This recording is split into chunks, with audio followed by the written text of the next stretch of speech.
up, everybody? Welcome to another DDLive. How's everybody doing? Everybody get up and dance. How is everybody doing? Nice to see you guys. Another unplanned, spur of the moment live, just because I can't get away from you guys. Plus, there's always stuff to talk about, right? My voice cracked. Holy shit. Let me turn off my music. Okay. How is everybody doing? Let me say my hellos. But first, let me turn off my music because you know because I'm old, I forget. Okay. So let me make sure the music's off. I think it's off. Okay, good. By the way, that song's called Hateful by Health and Sierra. There you go. Okay, because sometimes people say, "Hey, you don't say the title of the track," but I'll tell you right now, guys. All you got to do, it's real easy. If you like all the music that I play at the beginning of these things, it's real easy. All you got to do is go on your Spotify, search Drumdums Jams. You know, it's like Boner Jams in 40-year-old virgin, but it's Drumdums Jams. Search that, it'll pop right up, and then you'll see everything I put is on that list. Everything that you guys listen to when I start my streams, it's on that list. All right. Shelby Gregory, how you doing? Gory Tiger, Joseph the Horror Guy, Rosalia, Lance Chafin, Polly, how you doing? Jay Dizla, Zodiac Z, Raymond, Chris Snyder, the Snyder Cut, Brooke Scarlett, how you doing? Amber Hill, yeah, Joseph the Horror Guy, yeah. Nice to see you guys in here. David, what's up, man?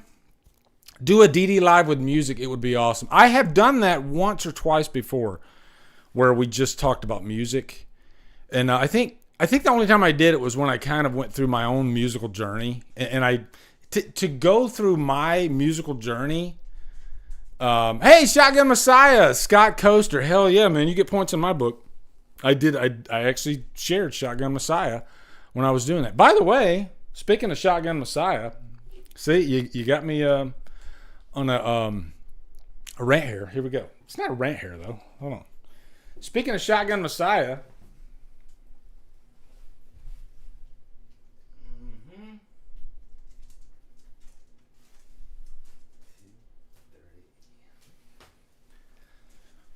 Speaking of Shotgun Messiah, here we go. For Christmas, not even open yet. Look at that. Tim Scold from Shotgun Messiah. I don't know if that's his latest album, Dead God. And this one is Dies a Ray. That's definitely not his latest album. And here is Seven Heads. Yeah, that should show you how much of a Shotgun Messiah fan I am, because Shotgun Messiah was a band that was around in 1980, I want to say 8.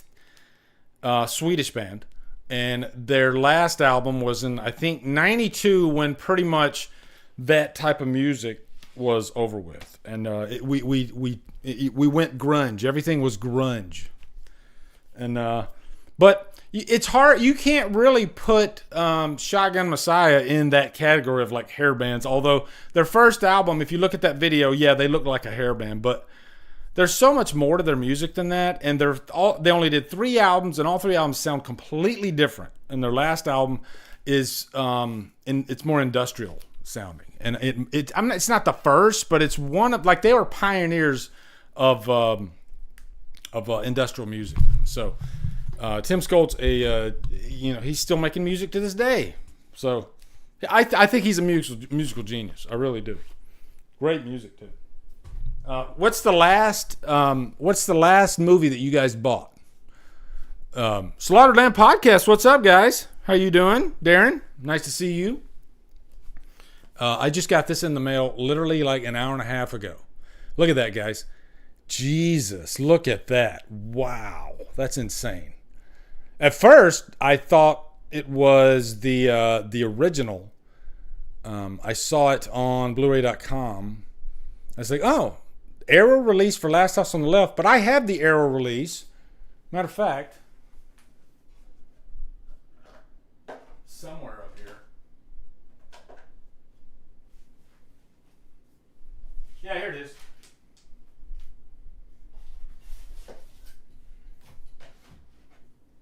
Here it is. Here it is right here. So yeah, here's the Arrow release of the original, and now the remake. And I just watched one of the interviews. There's like 3 or 4 interviews on there, brand new interviews. One with Sarah Paxton and Garrett Dillahunt. He's got an interview on there. I haven't watched that one yet, but yeah, man, I love this remake. That's a great freaking remake. So, looking forward to hanging with you guys. I can't not have an agenda for you guys, though. It's hard for me to just do a horror hangout and not like have anything prepared, just because that's just the way I am.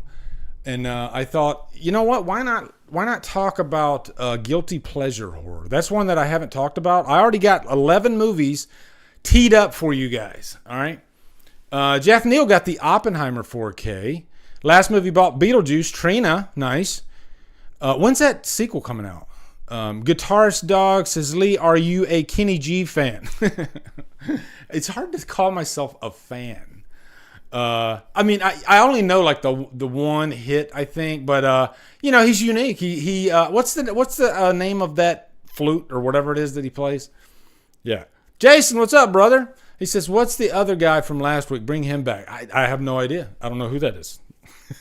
But I think he likes Megan, so that's already a negative in my book, right?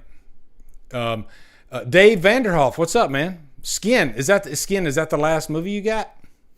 Oh, the Skin Flute. Okay. Are you a fan of Danielle Harris Hatchet movies?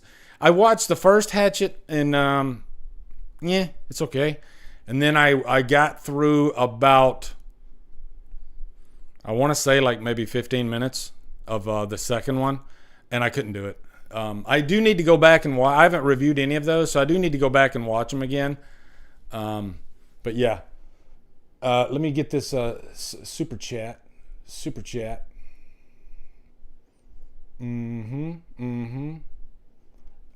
Bastiel, thank you very much. Says, Haley, I purchased the Quartet of Torment 4K from Arrow Video, and my guilty pleasure would be Part 4 Bloodline. Greetings from Bavaria, Germany. Greetings to you, good sir. And Bloodline is the perfect example of a guilty pleasure, because I like Bloodline too. You talking about Hellraiser Bloodline? Yeah, Part 4, yeah.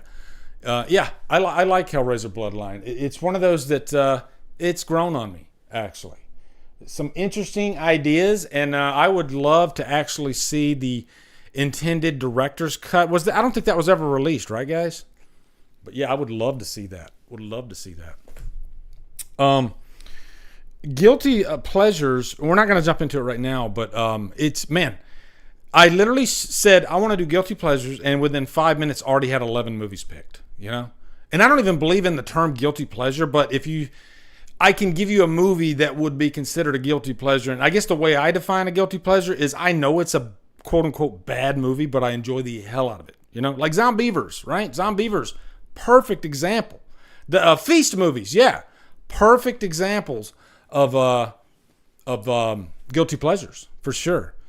Oh my God, Rick Michaels, you just won my heart. You just won my heart with Savage Streets. Jesus. I swear to God, Savage Streets is on my list. I never, ever thought anybody would pick that movie. In my live chat. I'm shocked. So that just goes to show how smart you guys are. Drumdums says, I'm watching Woman in Red right now. Scary movie with Gene Wilder, guilty pleasure. Oh, okay. I like Gene Wilder. He did a lot of cool movies back in the day, for sure. Intruder, I still need to see Intruder. But man, there's so many freaking guilty pleasure movies that after I came up with 11, I was like, damn, I got to stop right there. You know? And I think maybe in the horror genre, we'll have more guilty pleasures than any other genre, just because we love those kind of, B-level, schlocky, bad movies. They're fun. They keep us entertained. And I'll even say this right now. I just reviewed Founders Day. Hey, Erica, how are you doing? Founders Day would, I think, in years to come, people will look back and they'll say, that's a guilty pleasure. Because Founders Day, it has a low-budget feel to it. And it definitely has some campiness to it, some tongue-in-cheek humor, but it's also kind of serious. So there's just a variety of different tones in the movie, right? And I mean that in the best way. And I guess the big thing is I'm never bored usually with a guilty pleasure type movie. There's just always something that jumps out at me. Like the Linnea Quigley, Linnea Quigley might be the guilty pleasure scream queen. She's done so many freaking great guilty pleasure movies. Like she was in Savage Streets, right? Once Bitten, great pick, Lance. Great pick. Love Once Bitten. We're going to do a trailer reaction for the Haddonfield Nightmare first. Okay.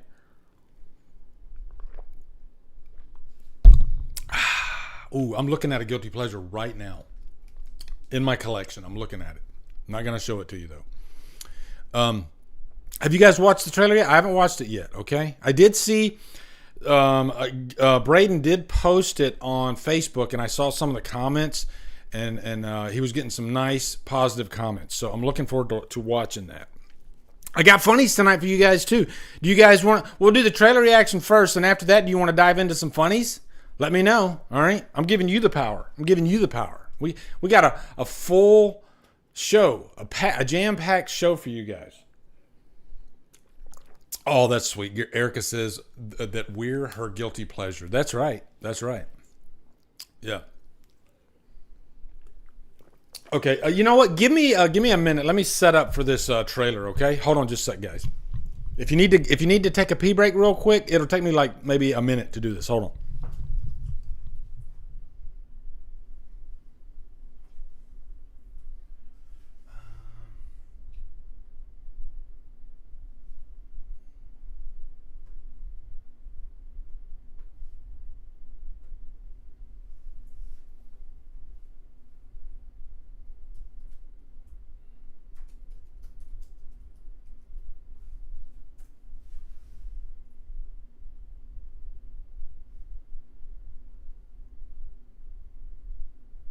I'm standing at the station, ready to go.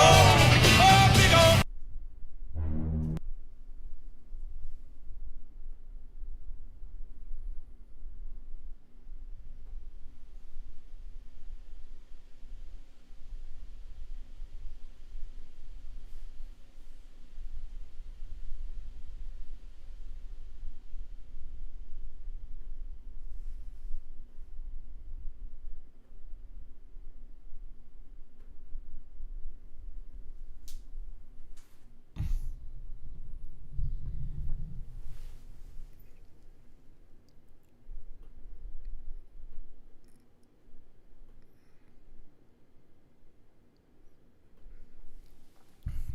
Can you tell what I've been watching?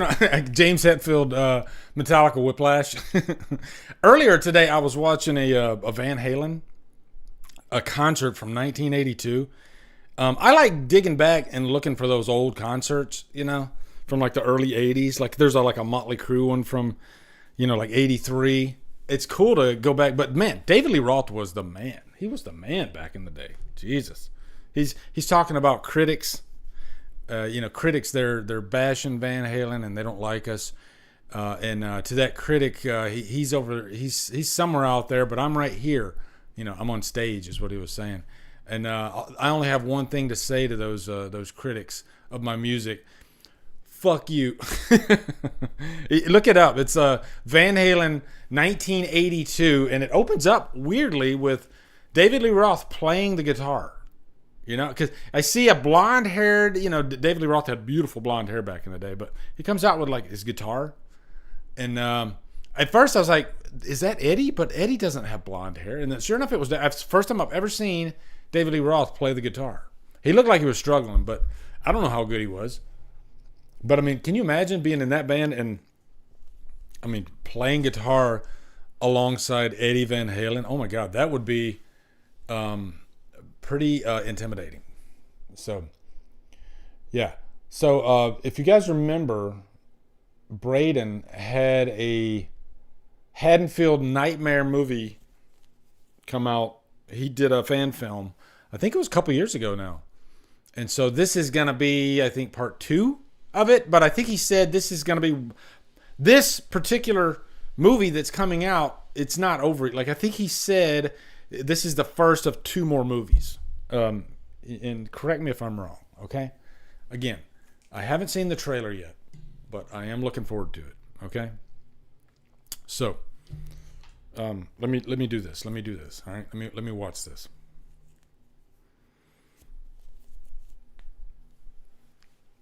Okay. What is this? I got like emojis down here now. Oh, that's because I started the channel member thing. So what if I click on that? Hold on, let me see. If I click on that, these are the 4 emojis that I got. Here we go.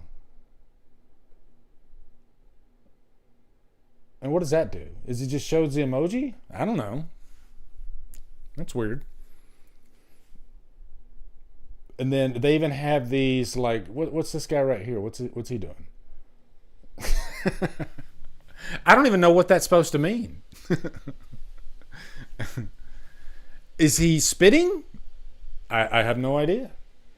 We got a creepy guy right here. Hold on, let me see. There we go. Yep, creepy guy. Yeah. See, I'm a 50-year-old man. Okay, I don't know what the hell I'm doing. All right, I just noticed these. Right, and it seems like a lot of them are horror related. And how did they know? Like, I guess they just know that I'm a horror guy? I don't know. There's Joseph, horror guy. He's got some too. Cool. There's Erica. She's got one. What is that, Erica? It's like pink poo. Lance is 53. There you go. He's a young 53. A young 53. Okay. You guys ready to watch this? All right, let's watch this. Hold on.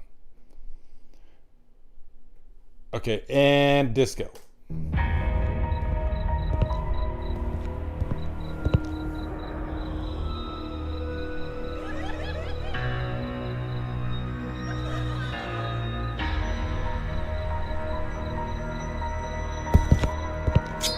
Wow, who knew I'd be so good at beer pong? Yeah, you destroyed it out there. Next time, you're on my team. We'll see about that. Anyway, I'm gonna head home. Do you guys need a ride? No, I live down the street, so I'll just walk. Okay. Sam, are you sure you're good to drive, though? Yeah, I'll be fine. All right. Good night. Good night. Try not to die. Solid acting.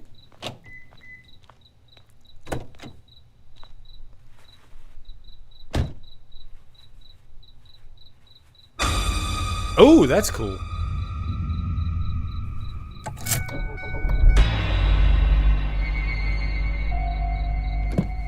Hey, asshole. You wanna get the fuck out of the way? The mask looks pretty sick, actually. I like it. Aren't you too old to be trick-or-treating anyway? Look, man, if you don't move, I'm gonna get on the phone with the police. Hey, She fine. needs to get the fuck Let's see out what of the there. cops have to say. Oh, that's a good shot. Damn. She immediately regretted that. She's like, God damn it, why did I should have just stayed in the car. Oh.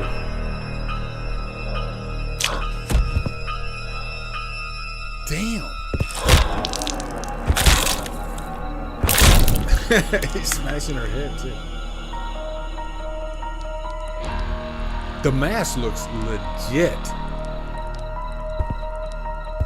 I think the mask looks better than it did in the last movie that he did.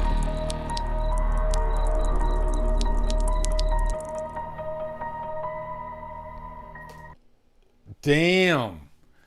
Holy shit. Braden, you've outdone yourself, man. Seriously, that looks amazing. I mean, that's like, it looks like a freaking Hollywood movie. Like, that's a scene you would see in a Halloween movie. You know, I mean, of like fan films. That's legit. That's the real deal. What do you guys think? What do you guys think? You know, and it's a perfect little, it's not even really a teaser. It's just a little clip. But man, that right there gives you everything that you need to know about the production value, the quality, you know, the camera that's being used, the look of Myers himself. I mean, wow. I'm really, really surprised by how great this looks. So just that one little clip got me excited for this. And I was kind of laughing too, because she just walks right out there to him and she's just like, hey, It almost reminded me of Jeff Daniel Phillips in Rob Zombie's Halloween 2. Oh.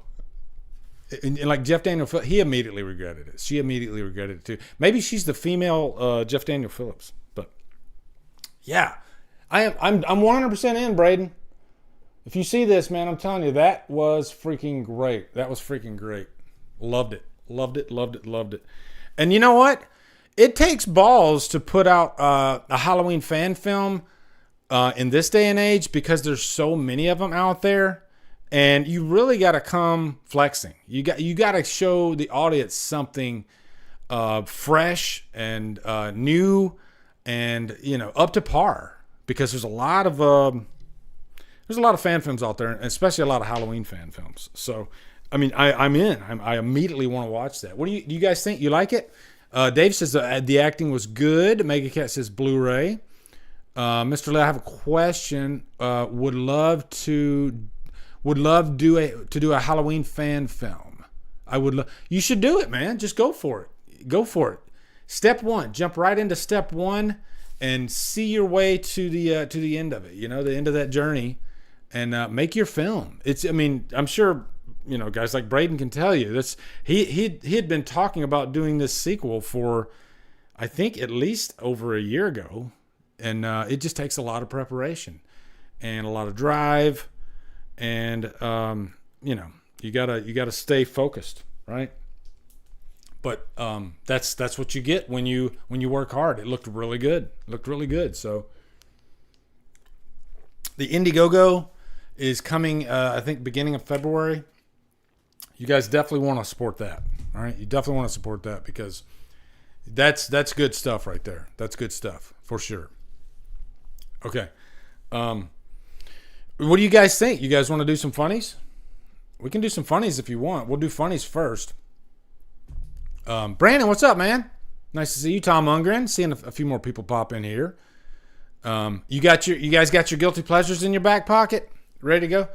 By the way, guys, my shorts, I literally have, I'm not going to show you, but you guys have like a really, I guess, guilty pleasure clothes, okay? Do you guys have a really comfortable shirt or a comfortable pair of pants that you would never wear out in public? Because I'm literally wearing my pants right now. They have a freaking hole like in the entire seam, running all the way up, pretty much the U of my leg all the way around. There's just a massive hole. Like, I couldn't go out in public because they would literally see, I guess, my ass. So, but man, these shorts are so damn comfortable that I don't care. I just don't care. All right, I'm gonna do what I'm gonna do. Okay. Yeah. Ryan says, "What state do you live in?" I am in Florida. In the Orlando area. Yeah. Brandon says, "I personally don't believe in the term guilty pleasure, like what you like." Yeah, and I said that earlier. Just for the lack of a term for these movies, it's more just a title, right? Like, these movies that I'm going to tell you, they literally are the perfect description of a guilty pleasure. And I think once I start going through them, you'll be like, oh yeah, that's guilty pleasure, right? It's like technically a bad movie, but you love it. It's fun, right? And there's tons of them. So, I mentioned Zombievers. The last two movies I reviewed, I would consider guilty pleasures, and I think Founders Day is eventually going to be a guilty pleasure, because I'm noticing I think last time I checked on Rotten Tomatoes, it's in the middle. It's like 49. It might even be lower now. And I'm not surprised. Like, I thought it would probably be that, just because it's that type of movie. It's a cheesy slasher. Eric Bloomquist, he just likes to make these types of movies. It's an intentional guilty pleasure. At least I don't want to speak for him, but it's my flavor, I guess. I like a slasher that just goes completely hog wild in the final act, and it's weird and ambitious, and it's not afraid to have its face raked across the gravel road. You know what I mean? It's just fun. It's just really fun, and it's never boring. And I love that about it. But I'm not surprised, especially people that aren't horror fans, they're ripping it apart. They're not going to like it at all. And I knew that, but that's fine. I actually enjoyed the. Matter of fact, I can't get it out of my head. I kind of want to watch it again, just because I love the final act. The final act's great. And you know what? One thing's cool about Founders Day. At first, because it's a political slasher, I was like, oh shit, this could be dangerous. In today's climate, I'm hoping they're not trying to push any kind of agenda. And thankfully, there is no 0.0 agenda pushed in the movie at all, And I applaud Eric and his brother for doing that, for being able to make a political slasher that pretty much just makes both candidates completely insane and crazy. I think that's what you got to do. Let me adjust my lighting. Hold on. That better? Yeah, a little bit better. Okay. It's my OCD kicking in. Amber Hill, how are you doing? Raymond, Maliber. Yep, Blu-ray Addict. Right. Okay, cool. Rick Michaels, saw him in there. All right. Let's jump into some funnies. I got some funnies for you guys. Adjust my freaking chair. Hold on. Okay. Let's do some funnies. What the fuck did I just do? Let me close that out. Hold on. All right. Here we go. Funnies. Okay. Starting off with a bang. Oh, God. All right. I got like 16 funnies for you guys tonight. All right. Good stuff. 16 funnies. And usually the way I'll just collect funnies along the way. Like if I run across something, I'll just save it in the old phone and just let them collect until the next DDLive. And sometimes I'll skip funnies, if I don't have enough of them, and I'll just let them keep collecting until the next one. So usually when I do funnies, I like to have at least maybe like a dozen. And it's been a while since I did funnies. And if this is your first DDLive, funnies doesn't necessarily have to be horror. It's just funny, right? So, why does every band from the 2000s have a guy that looks like this? It's true. There's so many Deftones, all right? Deftones has a guy. Limp Bizkit had a guy that looked like that. Pretty much every freaking, like Korn, the drummer looks like that. Every freaking band from the early 2000s had a guy that looked like that. I don't know how that happened. I don't know if they all got together, like they have secret meetings.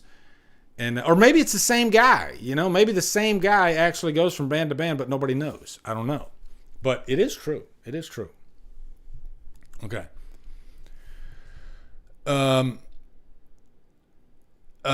Polly says, I need somewhere hot to stay. I'm tired of... Yeah, guys, how's everybody doing with the cold right now? Is it like freezing where you guys are? Because today it was nice. Today it was like freaking 70 degrees. And but I'm seeing... up north, it's pretty cold. It's pretty cold, like sub-zero temperatures in some places. Okay. All right, let's go to the next one. I love funnies. All right. Did I start from the bottom? Yeah, I guess I did. Okay, I start from the bottom. All right. Next one. This one's called First Place. All right. There's a lesson to be learned in this one. Tiff, how are you doing? Nice to see you. All right. Boom. All right. Yeah. This is why you don't hold competitions on Facebook, because there's going to be a troll, and this is what happens. Basically, they held this competition with likes, and whoever gets the most likes wins the competition. They had to draw this dog. And the guy that won first place, the drawing was so ridiculous and preposterous that everybody kept voting for it. And I feel bad for the second place because he clearly worked really hard on that. It looked really, really nice. And a buddy of mine, when I was in one of the bands that I was in, this was back in 2009 when I was in Japan. I was in a band with a really, really creative name. It was called Silence. Jesus. That's the name we came up with, Silence. But yeah, it was a covers band, We played stuff like Tool and Muse and, other bands. I can't remember all the bands. At the Drive-In. Stuff like that. But we did this talent show. and I'd say there was like 15 different acts. Most of them were bands. And we came in second place. We came in second place. And I was pretty proud of us because we were a tight band. You know, we kicked ass. But the funny thing is, the first place was this good-looking black guy who was reading sex poetry. And I'm just like, guys, all this time, all we had to do is just write really good sex poetry. We didn't even have to be in a band. And a lot of the audience was women, and they were just eating him up. They were loving it to death. And you know, to be fair to us, when we played, I mean, the crowd, they went wild after. Everybody was cheering and loving it. And like, yeah, great. We did Perfect Circle too. I remember for the talent show, we did Muse, Stereo was a song. We did Perfect Circle, Passive, and I think maybe one other song. And, you know, we crushed it. We killed it. The crowd was going wild. And then, boom, this freaking sexy guy comes up after us and just freaking annihilates. The audience, they couldn't stand it, you know? It was great. It was great. So that happens sometimes, you know? It happens, right? Good for him, though. Good for him. I don't even know what the prize was. It was some money. I remember it was some money. They paid us a little bit of money. All right. Okay. Next one. This one's called Garbage Bag. Okay. This could be, you know, don't take this the wrong way. Okay. I'm not doing politics, okay, at all. These are just hilarious, okay? If you wanted to wear a mask when we were all wearing masks, that's great. If you didn't, that's great too. It's your choice. That's awesome. But I could not resist. I got a couple of these, and stupidity is a crazy thing, all right? This is how crazy it got. And I could not help but share this, you know? And it doesn't show any kind of like opinion on my part. It just shows stupidity.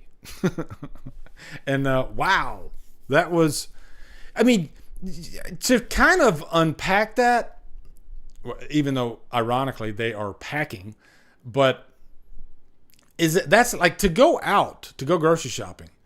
That's a process. Like, how much time does it take to literally put on a garbage bag, wrap yourself with duct tape, and also wrap your hair?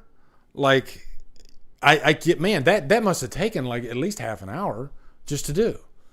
But it's hilarious. It's really hilarious. Stupidity. I mean, you don't have to go that far, right? And what's with the like duct tape? Like, are they scared that the virus is gonna like go up their shirt or something? Up their pants? Is it going to get in their junk? I don't know. I got questions, people. All right. Next one. This, every now and then I'll have one that's not funny. Slasher Trash, he posted this really cool, I think that's fan art for Halloween.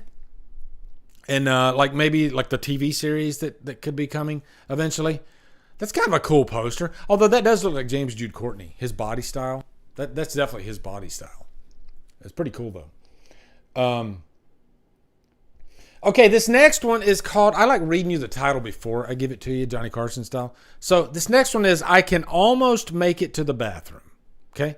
I can almost make it to the bathroom. Almost. All right? Almost. Almost only counts in horseshoes, hand grenades, and going to the pot. Okay? So here we go. Are you wondering what it is? I can almost make it to the bathroom. Here we go. Boom. I'm sorry. I can't help but laugh at that when I see it. And you know, that's my childhood. I grew up watching The Incredible Hulk. That's my show. But even I can admit, when I'm watching, some of these episodes are so goddamn silly and hilarious that I can't deal. It's so freaking, and you could tell, you know how every TV series, especially when they had like 22 episodes, there's always like really weird, funny throwaway episodes. And some, like they'll have like the Hulk in a boxing ring, you know. But this is 747. This episode's called 747, and he's on this plane. And then the pilot of the plane, I guess he gets taken out or something like that. I think maybe it's hijacked or something. I can't remember. Or maybe just the plane just... I think maybe the pilot was sick or something. I can't remember. But for some reason, David Banner had to get in the pilot seat. And as he's flying the plane, trying to land it, he starts freaking out and he starts turning into the Hulk as he's landing the plane because he can't pull the wheel, the steering wheel. But when he turns into the Hulk, he can. But can you imagine if you're sitting next to that guy and you see that face forming? Jesus, man, that'd be great. No. Okay, next one. This one's called Looking to Hire. Looking to Hire could be like a job interview type deal, opportunity, something like that. Could be anything. Could be anything. All right, looking to hire. Here we go. Looking to hire people interested in making $1 million a year. No, this is not a multi-level marketing scheme. We will be committing fraud. They had you in the first. I love it when they just freaking, like, it falls off a cliff right at the end, you know, and that's what it did. It just fell right off the cliff. Okay. I had another one of these like that too, where those fall off a cliff memes a couple weeks ago. And I can't remember what it was, but I'll have to go back and look at the episode. It was fun though. We will be committing fraud. We will be criminals. By the way, guys, holy shit. This is a perfect little segue. We're still doing funnies, but I like to talk. Sometimes I talk too much, according to my trolls. But I was watching. I've been into documentaries lately. Do you guys love good documentaries? Like a good documentary. The end. Like they're usually 3 episodes, maybe 4 episodes, whatever. The end of the episode, you're literally leaping for your remote to go to the next episode. You can't wait until the next episode. I know, Chris, I do.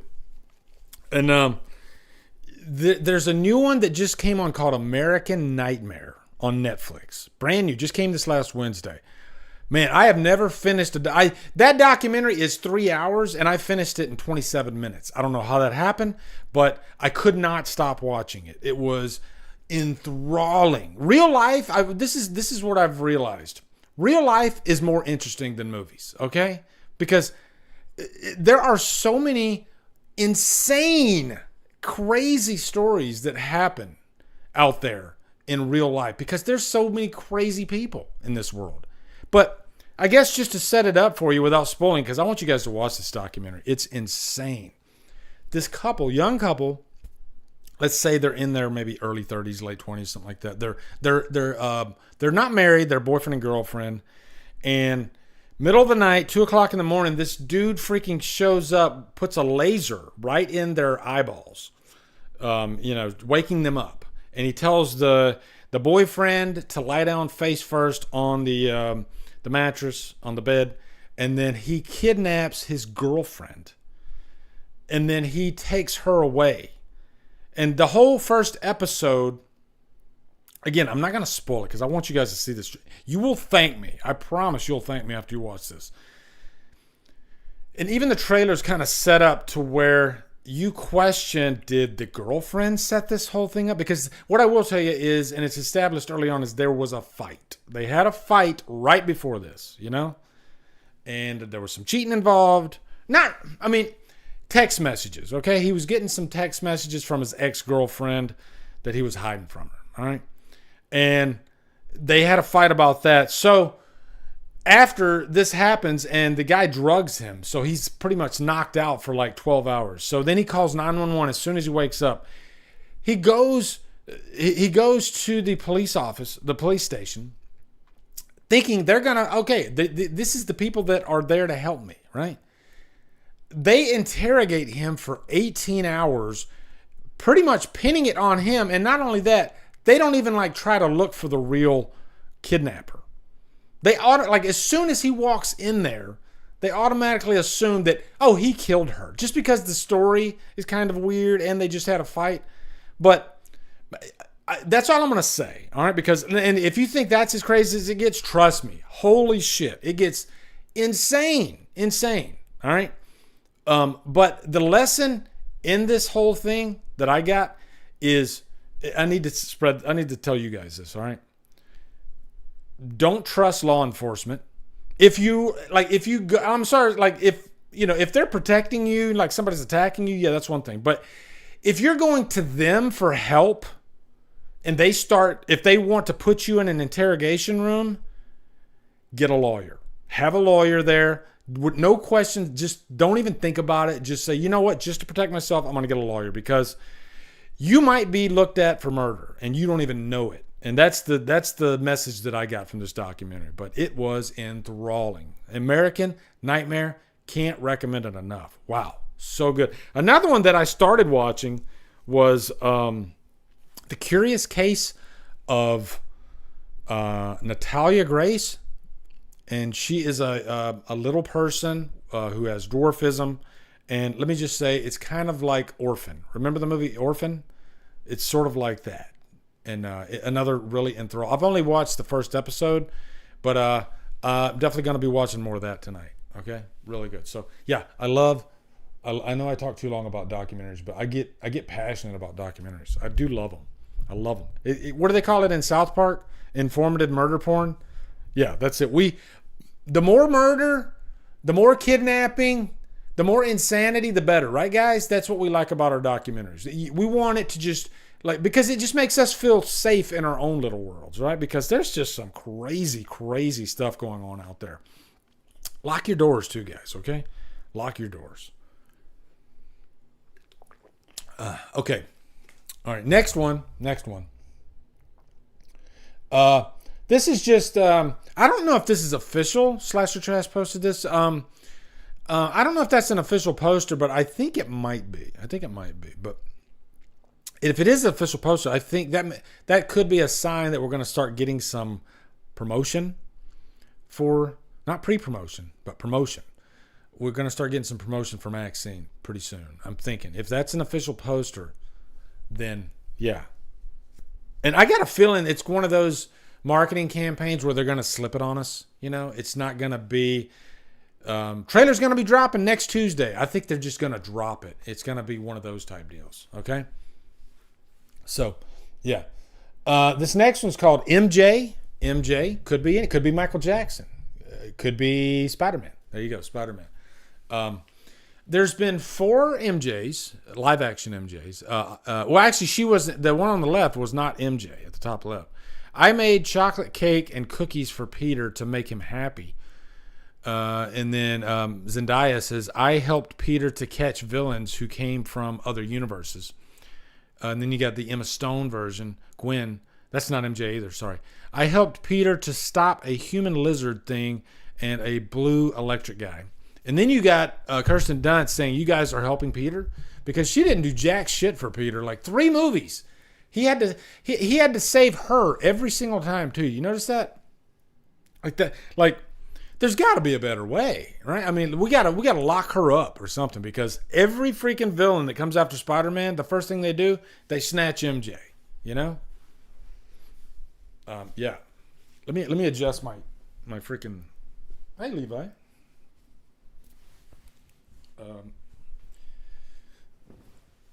One of my patrons, David. I reviewed Zombievers for him, and in the review I was supposed to hold up Levi and I forgot. So David, if you're watching this or if you watch it after, here you go. I'll even put it on the main. All right, hold on. There you go. There's Levi. Okay. Everybody he wheezes now. Levi is 14 years old in March. He will be 14 love you, buddy. When I started YouTube, he was 9 years ago this month I started YouTube. So Levi was, what was it, 5? He was 5 years old when I started. But yeah, he's a good boy. He's a really good boy. He still acts like a puppy too, right? How you doing, buddy? He just likes to hang. Like, look, he's licking me right now.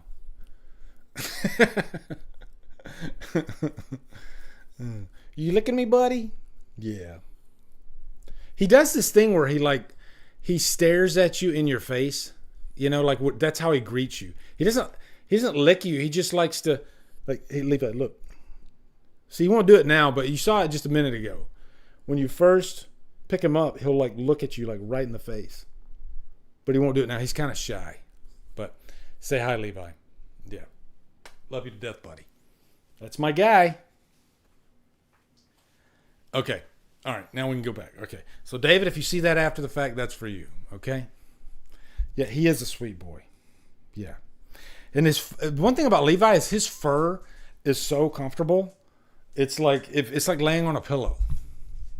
And he sleeps in my nook every night. Every single night on the bed, he sleeps in my nook. He's my guy. All right? All right. Okay. All right, let's go to the next one. This one's called Thirsty Frodo. Thirsty Frodo. Okay? All right, here we go.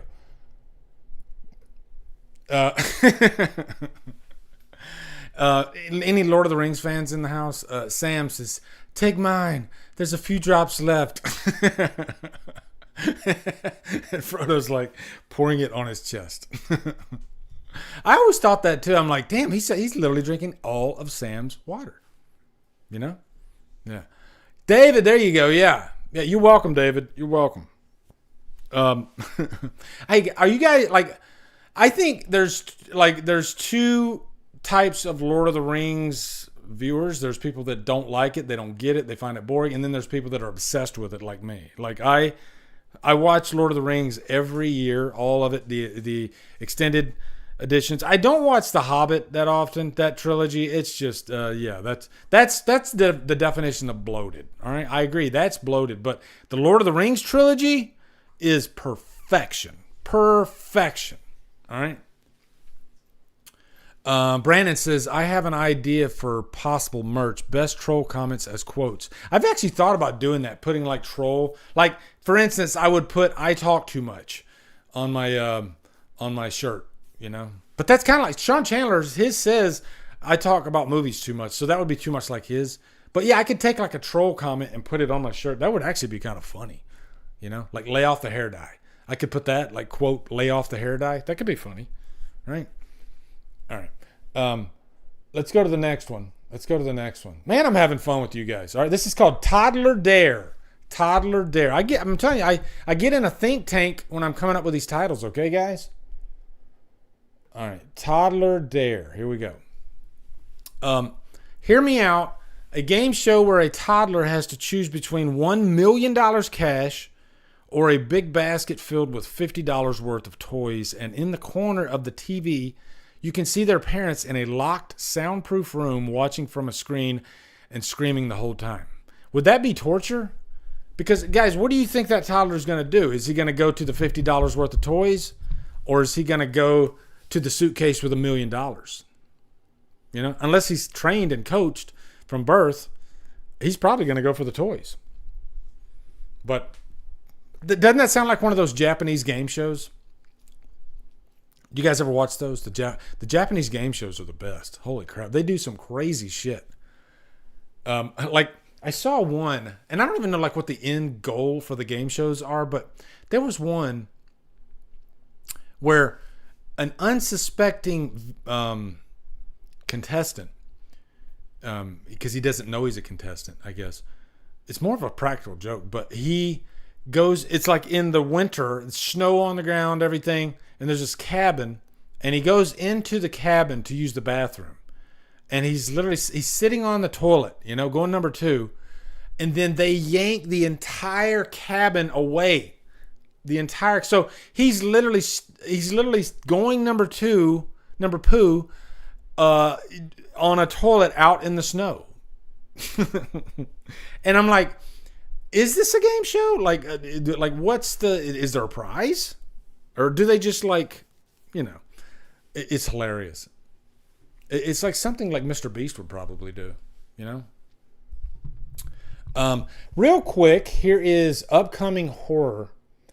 And somebody shared this recently, and I thanked them. I was like, yes, thank you so much for that. That's so cool. Because, I mean, it tells you everything. So if you guys want to, like, do a screen grab of that, just to, you know, give you a little cheat sheet for horror throughout the year. I mean, that's everything right there. You got Baghead's the next one coming up February 8th. Lisa Franken. So in February, you got 1, 2, 3 movies. What's that? I can't see that third one. The number 2.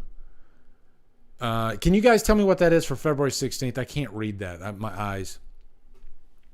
I recently I wear like reading glasses now. But I can't. Let me see if I can see that. Hold on. I can't see that. Can you guys see that? I can't see that. Let's see. The First Omen, man. The First Omen I'm really looking forward to. That's a good trailer. That trailer was insane. Oh, Winnie the Pooh. Thank you, Shelby.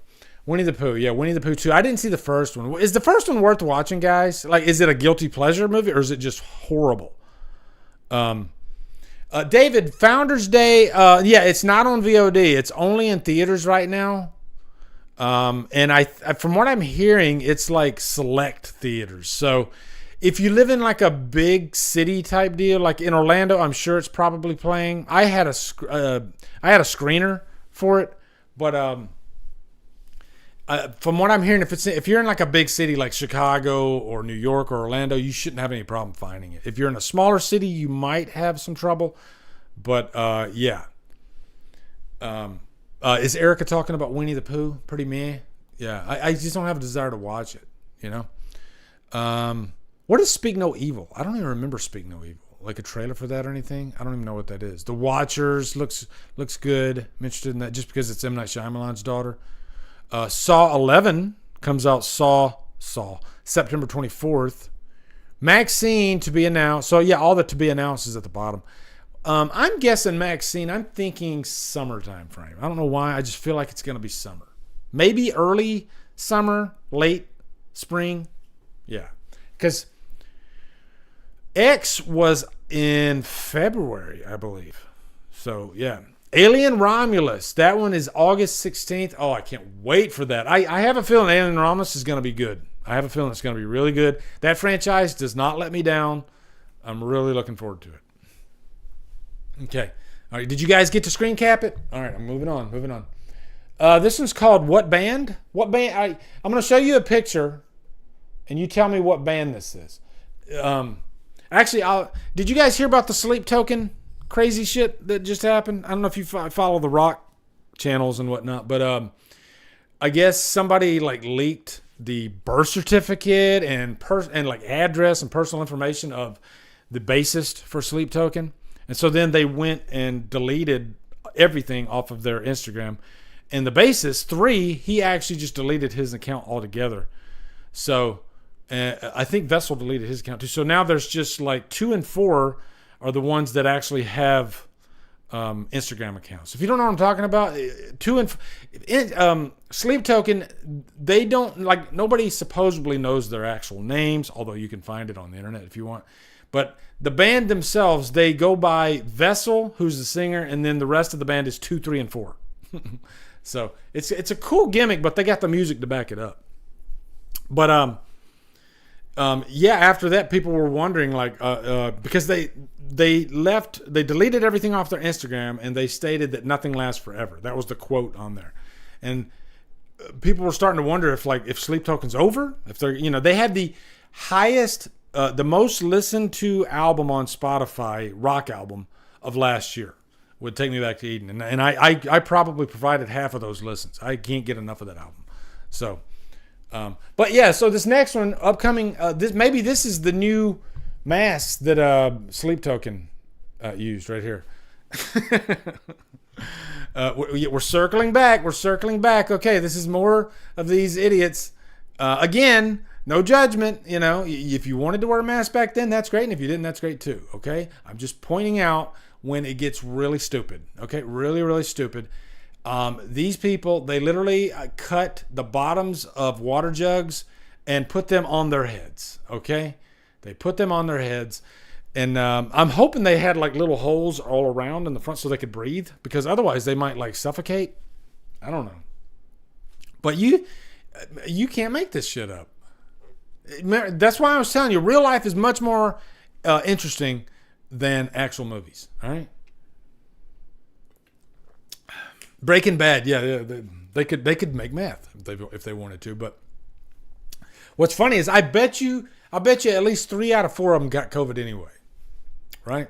So you did all that for nothing. Okay. Okay, next one, just straight up, what the fuck? That's what I called it, WTF, what the fuck? So, here you go. And this will be the last one, all right? I can't help it. These are hilarious. They're hilarious. I had like 3 more that I could have showed you, but I decided not to. Norris, channel member, thank you, sir. I saw Sean Sheridan in there earlier, too. Channel members, I appreciate you guys so much. Really looking forward to the new Omen movie. Absolutely, man. I can't wait for the new Omen. After that trailer, it quickly skyrocketed to the top of my want list. Okay? Brooke, no laughing. All right? I'm just like the guy on the right, he put a plastic bag over his head. And again, I mean, I'm hoping, but doesn't that defeat the purpose if he does have like holes in it? Because isn't he inviting the virus in? I don't know. I have questions. I think it would be almost safer to just wear a normal mask. Don't you think, guys? Sometimes I think people just overthink it. I don't know. The guy on the left is the unknown comic. I'm dating myself on that one. But a lot of you younger viewers don't know what I'm talking about. But some of you older viewers, you know what I'm talking about. The unknown comic from the 80s, early 80s, he used to wear a bag over his head. Nobody saw. He's like the sleep token. He was the original sleep token, but he was a comedian. And like to give you an example, his jokes were funny, but they were really stupid too. Like he would say, "I was on an airplane and I got airsick, and nobody knew because he's wearing a mask." Okay, yeah. He had some dirty jokes too. Some of the dirty jokes were funny too. Unknown comic, look him up. There, you can find videos of him on YouTube. Unknown comic, he's great. Yeah, he was great. You know what? Hey, fuck it. Let's do it. I'll pull up some. You guys want me to pull up some unknown comic just for a minute? I'll show you. Hold on just a second. All right. Unknown comic.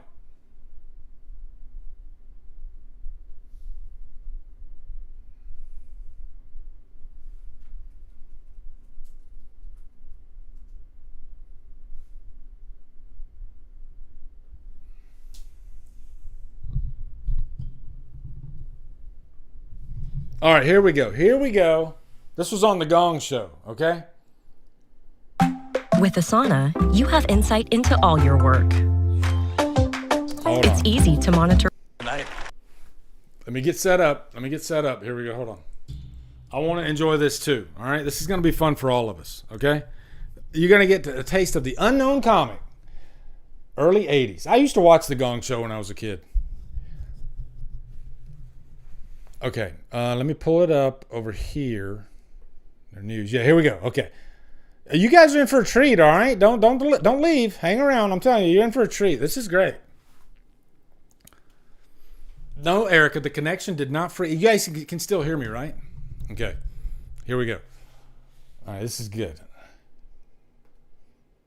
I'm hoping you guys are gonna be like, "Damn, you just wasted my time." Okay, here we go. All right, here comes the Prince of Puns, folks. Here comes the Duke of Dillies. Here comes the Wizard of the Unknown.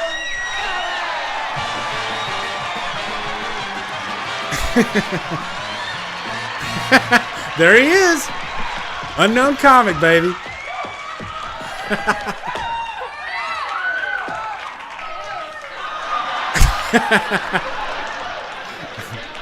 Boy, am I sweating. All right, I am the unknown comic, America's first punk comedian. I tell you, I'm in a pretty good mood. I took my dog to a flea circus. He stole the show. All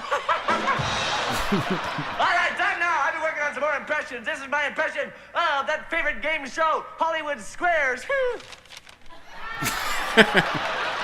See? Stupid jokes. Hey, this is Peter Marshmallow here, and our first question goes to Paul Lynn. Paul Lynn, how do you keep fish from smelling? You cut off their little noses. Hey, Tell you why you no good, Nick. This man might be pregnant. Hey, Chucky, baby, get rid of this Broadway. May the truth be known about the unknown comic. Hey, Oh no, here we go. Baby. Wait a second. Wait a Brock's second. crazy. What is It's a How do you baby. know that that's his baby? How do I know this is his baby? Yes. Here we go. The kid looks exactly like him. Oh, well, that's different. That's different. That's different. That's different. Oh my God. Comic gold. Jump in the sack with me one time. What the heck? She was in the sack with me one time. Come on, that's funny, Mega Two guys Cat. walk into a bar. That's enough. Get off the stage. Get up. Get off the stage. No good. Get off the stage. Guys, this is free, okay? These are free jokes, all right? Come on. All right. Unknown comic. Did I lose all of you? All right. Okay, next one. Only a couple more, guys, okay? A couple more. I think there's only one. Yeah, there's only one. And it's the Incredible... Look, somebody made this freaking modernized poster for the Incredible Hulk. And oh my God, that's freaking sexy. That's awesome. Love it to death. Love it to death. Jesus. Isn't that cool? That's all from the pilot episode, the first episode, how he became the Hulk. And by the way, guys, the first Hulk out in the rain, when Hulk like picks up the car, that is the like coolest freaking scene I have ever seen. Like, it's so well shot.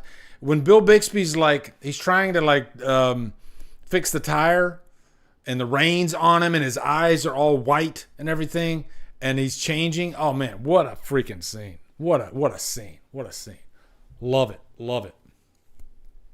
I wish I'd show you, but I don't want to waste your time. I don't want. Maybe I'll pull up the next time. Okay, the little video of that. Oh my God! All right, I know I'm an old geezer. All right.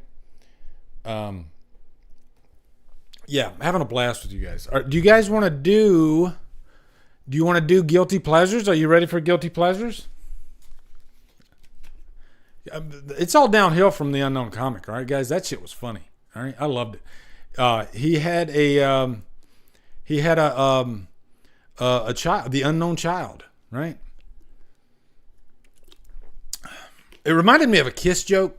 Kiss, they were doing one of their shows in the 80s. Oh, somebody said they hate it when I smack. Like somebody said, "Hey, I can't watch your live stream because you smack, because I'm like sipping, so I need to like do this, I guess, when I'm." But yeah, there's a Kiss show, and Paul Stanley, he's doing his thing, and they would have like this banter like between songs, and Gene Simmons is on. Gene Simmons looked like a drag queen in the 80s because they weren't wearing the makeup anymore, so he had to he put on like women's makeup, and he looked silly. But Paul Stanley tells this story. He says, like, I'm at the doctor the other day. That's the way Paul Stanley talks when he's doing his show. It's like, I'm at the doctor the other day, and this girl, she comes up to me, right? She comes up to me and she says, "I want the one with the tongue. I want the one with the tongue." And he's like, "What do you? You want Gene? Yeah, I want Gene. Bring him over here." And she's holding a baby. And she's like, "This is his child." And Gene Simmons is like, No, that's not my child. Not my child. And Paul Stanley goes, "Ma'am, not only is that not Gene Simmons' child, but he's never seen you before in his whole life." And so then she walks out, and then he goes, he tells the audience, he's like, "But just between you guys and me, that baby had the longest fucking tongue I've ever seen in my life." They're free jokes, people, okay? They're free jokes. They won't hurt anybody either, all right? Here we go. Okay. Guilty pleasures. Everybody loves them. Before we get going, tell me right now, listen, give me like 2 or 3 guilty pleasure movies that you love to death, that when you start talking about them, you get people throw pickles at you and tomatoes, and they're like, you're stupid. How could you like that movie? Halloween Ends? Are you serious? Halloween Ends could be a guilty pleasure, I guess, because people hate you for liking it, right? So it might be the ultimate guilty pleasure, okay? It's not on this list. I didn't put it on this list because I didn't want to get shot, but yeah. Thank you, Patrick Ryan. Thank you so much, Patrick Ryan. And Alec Shambach. Black Christmas 2000. I almost put Black Christmas 2006 on here, but I knew it would pop up. I knew it would. Spider-Man 3 is a good example, Brandon. That is a really good example. I have a good time with Spider-Man 3, if I'm being honest. Okay. Dirty Dancing. I don't know if Dirty Dancing's a guilty pleasure, because most people like Dirty Dancing, you know? Does it have some cheesy stuff in it? Yeah. Maybe it's a guilty pleasure for a guy. I don't know. So maybe I'll say you're half right. You're half right. Grease 2, Shelby Gregory. That is the ultimate answer right there. Grease 2 is the very definition of a guilty pleasure, and I love it. I prefer Grease 2 over the first Grease. Okay? That's how crazy I am, right? I'm like Joe Pesci in Casino. I'm stupid, and I don't give a fuck, right? So, yeah. All right. I want to tell you that scene, that's freaking awesome scene in Casino when he says that, but I don't want to waste your time. All right. It's a really good scene, though. Okay. All right, let's do it. Let's do guilty pleasures. Guilty pleasures. See, right there. Can anybody tell me what that movie is? Starting off, I think, with a bang. Starting off with a bang. Can anybody tell me what that movie is? I got some zingers on here. I got some ones that I dug deep, okay? I dug deep for some good guilty pleasures that you might not have heard of, okay? Sean Sheridan says Nightmare 5 better than people give credit for. I think Nightmare 5 is a good example because when I don't watch it that often, but when I do watch it, I'm kind of in awe of the practical effects and how just weird and crazy that movie is. And I like Nightmare 5, if I'm being honest. It's just not, I'd say it's not a good nightmare movie, but it's a good, like, freaking crazy movie. Jeff Neal, Pain and Gain is a great example. I actually love Pain and Gain. That movie, and it's crazy that it's based on a true story, and the true story is like kind of tragic. It is tragic, but the circumstances around it are, you can't help but they're kind of funny. You know, these bodybuilders that I haven't seen it in a long time, but I know it revolved around these bodybuilders that were doing like this scam or something like that, and then there ended up being like deaths. Yeah. Usually these movies, they end up, somebody dies, you know, and they don't plan on it, but that's just what happens. Okay.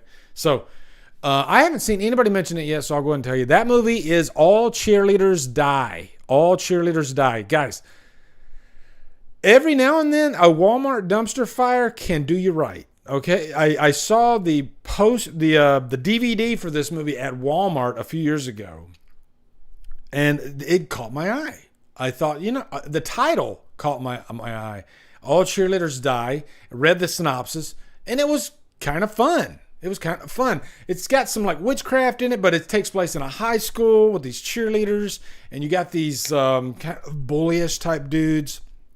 And it's really kind of like the guys against the cheerleaders, but the cheerleaders, I guess one of them's like a witch, or maybe the witch wasn't even a cheerleader. It's been a while since I saw it, but it's kind of like a revenge story.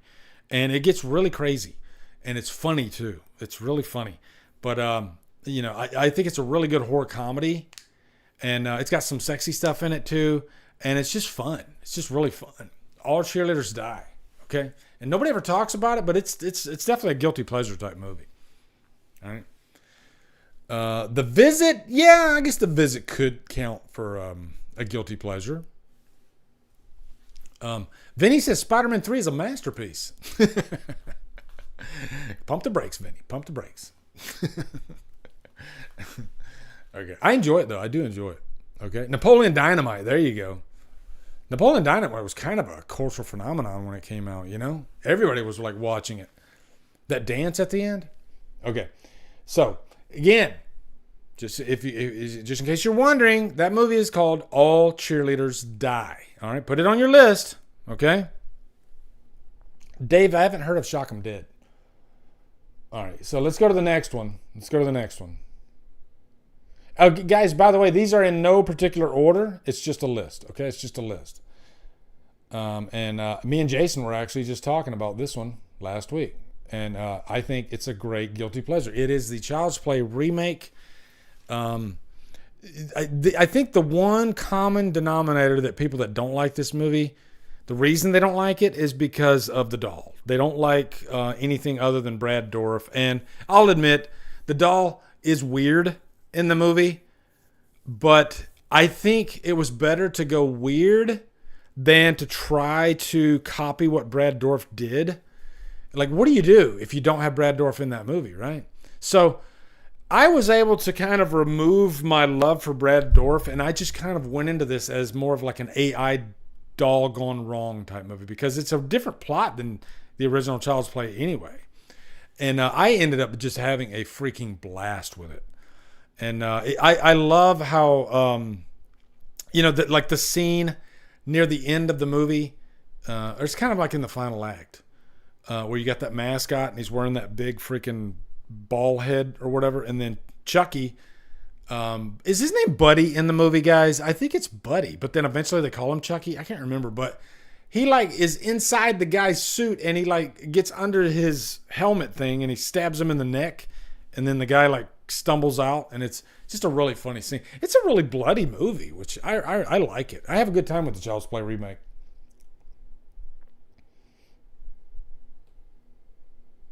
I'm trying to get you guys back up here so I can see. Okay.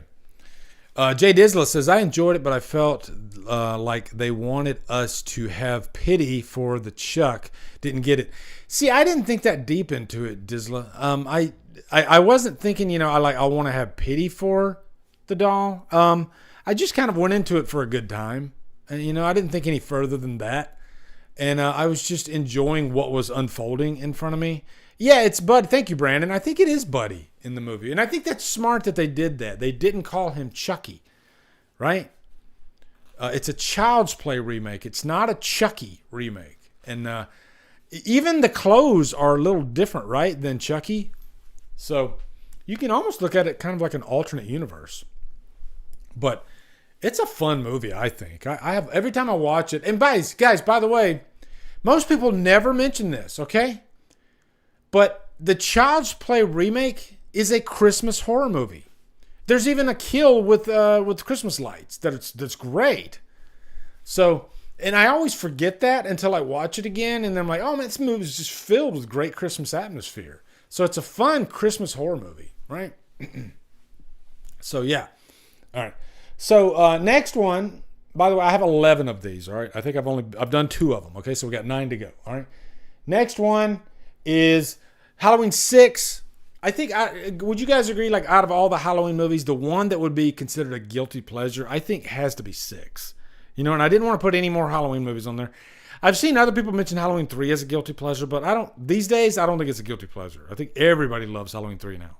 But 6, it's a little bit of a different, like if you go into a snobby horror group that really appreciates, I guess you could call them Halloween purists. If you go into a circle of like 3 guys that are Halloween purists, you kind of don't really want to mention Halloween 6, that you love it anyway. You start feeling a little bit guilty that I'm like, yeah, I think Halloween 2, it's got great cinematography. Dean Cundy's cinematography is just beautiful. Oh, I love it. And there's so much. There's like a deeper meaning behind Laurie's comatose state throughout the movie. But in Halloween 6, it's just freaking batshit weird crazy, and I love that about it. It's the weird Halloween movie out of the whole bunch, I think. Okay, and it's got amazing atmosphere. Guitarist Dog says Halloween 6 and Rob Zombie's Halloween 2 are guilty pleasures of the franchise. You are right. Yeah, Rob Zombie's Halloween 2. That's another one. If you're around a group of Halloween purists, if you mention Rob Zombie's Halloween 2, then they might start throwing up on you. Okay. And I love Rob Zombie's Halloween 2. So I tend to like the movies that you might be ashamed of. Those are the ones that I like in the franchise. Halloween 5, I love it. I can't help it. All right. I'm sorry. Halloween Ends, I freaking love Halloween Ends. I'm stupid. All right. Okay, here's another one that some of you might not have seen. And I wanted to do my homework and give you guys something that you might not have seen. All right. So The Hills Run Red. I reviewed this movie a couple years ago. I'm trying to remember. Did I get it in a horror pack? Because I have the Blu-ray. No, I actually watched it before I bought it, and I loved it so much that I bought the Blu-ray immediately. And here's it. Like, if you watch the John Campea show, Robert Meyer Burnett, who's on that show, he was a producer of this movie. So, but it's really, it's a great, like, backwoods, Texas Chainsaw Massacre, that type movie. But with, like, modern type. Like, if I had to compare this to any other Texas Chainsaw Massacre movie, character-wise, I might put it next to Texas Chainsaw 3D. One of those. But it's a really fun movie. Dom Moore says, the only stupid people are the ones who actually think judging people's opinions makes any sense. Entertainment is subjective. It's totally valid to say Halloween 78 is worse than Seed of Chucky. No, that's fine. I'm not trying to say that it's, like guilty. I think maybe he's talking about guilty pleasures, and no, that's just a title. Okay, I've never been ashamed of any movie I've ever liked, and if I liked Seed of Chucky better than Halloween 78, I would jump off a cliff. But as I'm jumping off the cliff, I wouldn't feel guilty or bad about that, as I am, falling into the water. But no. Yeah, art is it's all art, right? Art is subjective. Like what you like. Don't like what you don't like. And that's fine. Hell, there's people that don't like the original Halloween. It's not for everybody. So, yeah. Yeah, I would definitely jump off a cliff if I thought that Seed of Chucky was better than the original Halloween. Jesus fucking Christ. Wow. Okay. But hey, that's just me. If you love Seed of Chucky, God bless you. More power to you. Okay? All right. Hills Run Red, guys. Definitely check that one out. That's a really good backwoods. I don't know if it's a slasher, but yeah, we have this debate about if Texas Chainsaw Massacre is a slasher. I just feel uneasy about calling it a slasher. It just doesn't sit well with me. I don't know why. It just doesn't, guys. Okay. When I think of slashers, I think of stalking and a certain like Jallos are more slashers than like Texas Chainsaw Massacre. Okay, tell me. We've had this debate before, but yay or nay? Do you think Texas Chainsaw Massacre is a slasher? Yes or no? And I got a feeling that it'll be like half and half. All right, but I'm just curious to see what you guys think. Okay, because it just doesn't feel like a slasher to me. All right. How did I forget Texas Chainsaw Massacre 2? That's a guilty pleasure. Yeah, I agree. We've had the slasher talk, laugh out loud. That is true, Erica. She's like, stay on target. Star Wars. Okay. All right. Not really. A thousand times yes. See, Brandon and J.K. Ranson reviews, they just proved my point. Okay. One of them saying not really, and the other one saying 1,000 times yes. So there you go. Yes, no. See, no, yes, no, yes. See, I told you guys, it was going to be 50-50. I don't even have to, I'm done. I'm just going to move on. Okay. It's a musical. There you go, Mike. It's a musical. Shelby gets it right. There you go. It's not a slasher. Okay. All right. All right. Next one. House of Wax. I'm sure Chris Snyder will be happy that I put this one on here. It's a great guilty pleasure. And it's fun to watch Paris Hilton get killed in that movie. Because back then, everybody just Paris Hilton was, I don't dislike, celebrities are celebrities. They do their own thing. I don't care. All right. That's out of my own orbit. And, I don't really care. But Paris was definitely the punching bag back then. She was the punching bag on the way to the bank, though, So she didn't care. But it was fun to watch, it's always fun to watch the punching bag in society get killed in a slasher movie, right? Or just a horror movie. And this just happens to be a really good freaking movie. It's almost not a guilty pleasure because I think most people, but the reason I call it a guilty pleasure is because critics tore it apart and it wasn't even a hit when it came out. So this is more like a cult. It had a cult following. I don't think it's a cult classic Because I think there's a difference between a cult classic and having a cult following, right? I think The Curse of Michael Myers, I think that has a cult following, but I don't think it's a cult classic, you know? But no matter what, I like House of Wax. I think it's a really good, underrated, fun movie. And it does have some really good kills. And I haven't watched it in a while, actually. So just doing this countdown makes me want to give it another watch. I haven't watched it in quite a while. I think I need to buy it, too. I don't own it. So, yeah. All right. Next one. This might be one of my favorite. If I had to rank these, this might be up there. Like top 3. All right. Because I freaking adore this next movie that I'm going to show you. Okay. You ready for this? Here we go. Boom. There you go. Prom Night 2. Jesus. I just because of the poster, I did not give this movie a chance for so freaking long. I'd watched the original back in the 80s, but I always was like, you know, I would turn my nose up to any of the sequels. You know, I don't need to watch that. That looks stupid. And then for some reason, a few years ago, I think somebody said, hey, you got to check out Prom Night 2. Don't remember who, but I took their word for it and I watched it and I freaking loved it. This movie is so damn fun. That's what it is. It's just so damn fun. And Erica might be right. Everybody does love this movie now. It's like The Exorcist 3. You know, the internet over the last few years, the horror community has been, you know, lifting Exorcist 3 up high on the mountain. And they're doing it with Prom Night 2 as well. As a matter of fact, I don't think anybody dislikes Prom Night 2. Are any of you guys in there, do you dislike Prom Night 2? I don't think you do. I think everybody loves it now. But I can't help but put it on this list because it does have a guilty pleasure vibe to it. You know, on paper, it's a bad movie, but it's so damn entertaining. It's so damn entertaining. And it's got some really fun scenes in it too, like creative scenes, you know, like the scene with the chalkboard and it turns into like water. It's a weird, it's like an optical illusion. I say this is like the Nightmare on Elm Street of the Prom Night franchise. But it's so... Dom Moore, you haven't seen Prom Night 2? Holy shit. Mike Cinema? Oh my God.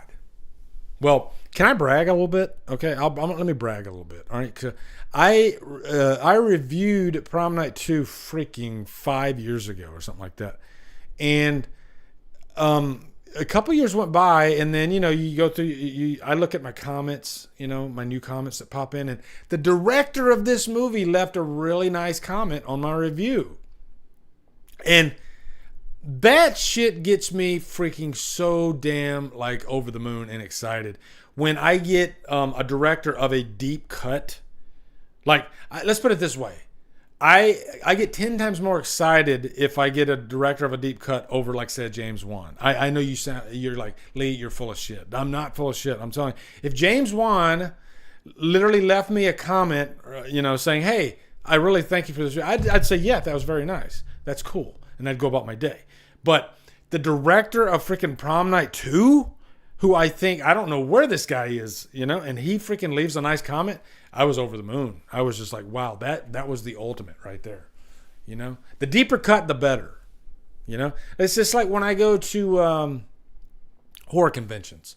If I went to a horror convention and you got freaking, you know, your big wigs like Bruce Campbell, Robert Englund, I don't go to their lines. I have no desire to. I look for the deep. Like if I'm looking at my schedule of celebrities at a horror convention, I look for the deepest of the deepest cut movie that I can find, and that celebrity. That's the one that I want to go talk to, and because I want to pick their brain and I want to get their autograph.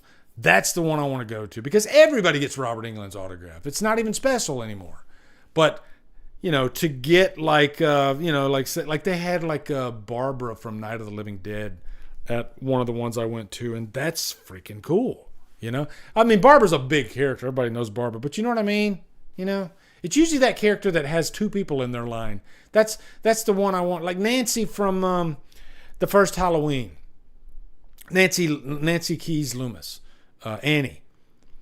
That was the one reason, her and Kathleen Kenmont, that was the one reason, and Scout, that I went to the Last Spooky Empire. You know, I wanted those 3 signatures on my body, and I wanted to talk to them, and they were all absolutely delightful sweethearts. You know, that's the stuff that gets me excited. So, yeah. Next one. How many we got left? All right, yeah. We got a few more. Okay. Let's move on. Next one. Another deep cut that some of you might not have seen. This is Silent Rage with Chuck Norris. And if you don't know, this is the movie where it's like Chuck Norris versus Michael Myers. Because the beginning of the movie, the guy that he's kicking there, he dies. And then they bring him back to life. And he's pretty much like a Terminator type character. He's indestructible. He has like superhuman strength. And this movie is so damn irresistible and fun. And it's just, it's Chuck Norris in a slasher movie, really, at the end of the day. And I could have put 10 to Midnight on here. So I'll tell you right now, I didn't put 10 to Midnight on here. But that would definitely fit in the action slasher.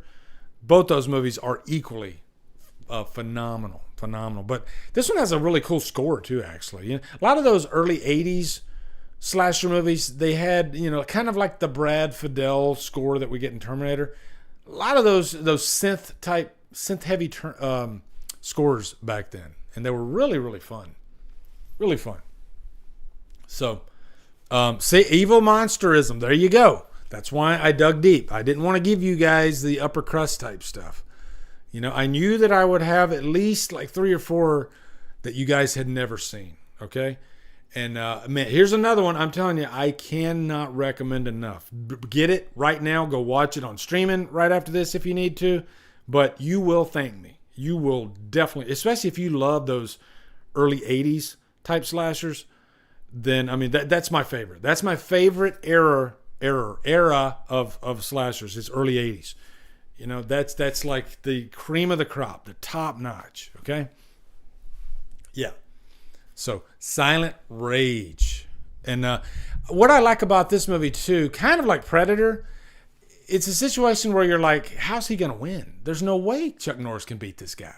But then they have a nice knockdown, drag-out fight scene at the end of the movie. It's really cool. Really great movie. So, yeah. All right, next one. Sorority Row. The Sorority Row remake. I might prefer it over the original. I don't know. Just because they're both so different, which is good. That's what you want. I think in a remake, you want it to feel very like I would as far as like being different from the original, I would call this like, put it in the category of like how The Thing is to the original Thing from Another World. The Thing could not be farther removed from the feel and the tone of the original. Same thing here with Sorority Row. They even change around the plot a bit. It feels a lot like I Know What You Did Last Summer. But I guess the original does have kind of that plot too. But this one even more. Because, I think the setup is too, like don't they hit somebody like they're on the road in the middle of the night and they accidentally kill somebody? It's like a prank gone wrong. That's what it is. So I get why the original's a prank gone wrong too, but it's the setting, right? I guess it's the setting. In the original, they weren't on the road. So that's why this one feels so much like I Know What You Did Last Summer. But, I'm not going to lie. As far as like Millennium slashers go, this is definitely one of my favorites. You have the hot chicks, right? As Rob Zombie would call them, the chiclets. This movie is filled with them. And there's some really fun kills. You got a weapon that's very unique. It's a tire iron, one of those T tire irons. And I think he uses that weapon just about every kill too, which is nice. But I love, it's just like Founders Day. Again, Founders Day, he has a unique weapon, right? It looks like it might be an axe, but if you really look at it, it's not. It's like a gavel with a knife sticking out of it. So, but yeah, this one has the tire iron. It's really good. It's fun, really, and it flies by, man. This movie flies by super quick, And I think that's what it is. I think the original, it does kind of drag in places. But this one doesn't. This one doesn't at all. So, Raymond Malibu says he loves Sorority Row. That's good. Nighttime says they prank a girl and the guy actually ends up killing her. Yeah, that's it. It's the girl. That's right. And the guy ends up killing her. Yeah, doesn't he stab her or something like that? Because he doesn't know that it's a prank, which is kind of irresistible. That's a cool premise. He doesn't know that it's a prank and he freaking kills her. Oh my God. Be careful with your pranks, guys, okay? Think it out first, you know? Might not be a good idea. That's how people end up getting killed. Dave Vanderhoff says, I do love the original House on Sorority Road. Yeah, me too. I do. I have the Ronin Flicks Blu-ray. It's glorious. Love it. Love it to death. Okay. And I tell you right now, 9 times out of 10, I'm going to prefer the 80s version over the remake anyway. But I do like a lot of remakes, if I'm being honest, you know. American Mary is really great. I don't even know if that would qualify as a guilty pleasure, though. I think most people like that. I think that's a really well-done movie. Guitarist Doc says, Lee, I don't know about you, but the early 2000s are one of the least favorite eras in movies, especially the horror genre. Well, I mean, I think that all depends on if you like the Millennium Slasher. You know, I think a lot of old dogs that like those early 80s movies, they don't really care for Millennium Slashers. Some would say like Scream created the Millennium Slasher, you know, because like after Scream came out, every slasher movie had to copy that format, and that can get old, you know, if they. So, but as long as you know, I'm a slasher guy. I love all types of slashers, any decade, as long as it's creative, as long as there's plenty of blood and kills, then you got me. You know, I'm good. If you cheap out on the kills though, and you do all cutaways, I'm looking at you, Prom Night remake, you piece of fucking shit. Sorry. Then I get upset and I got no use for you. Okay, and it doesn't matter the freaking year. As long as you give me what I need, then I'm good. I'm good. All right. Guys, I reviewed the Prom Night remake finally a few months ago. I was like, you know what? I'm going to give this movie another shot because a lot of people do like this movie. I'm gonna take my brain out of my head, my thoughts out of my head about this movie. I'm gonna wipe the slate clean. I'm gonna go into this like it's a brand new movie. Let's see if I can actually give this movie a chance, if I can like it. I swear to God, 10 minutes into the movie, I'm like, I fucking hate this. I knew exactly why I hated this, and maybe that's just me and I have my likes and dislikes about certain movies. If you get too cheesy and you feel like you're in a teen prom Disney movie, then that can mess me up. I think that's what it was. That really messed me up. It felt like they tried to marry a teen Disney movie with a slasher movie with no freaking like all the kills are cutaways. Every single one of them are cutaways, and it's annoying. Oh God. So yeah. Okay. Dan Kelly has never heard of the Prom Night remake. Okay. All right. Wow. All right. Well, there you go. All right. Toxic Avenger's a good example, Jason. Toxic Avenger. Okay. Next one. Oh boy, this might be one of my favorites. This is the very definition. Okay? There you go, right there, guys. I'll see you guys later. Have a good night.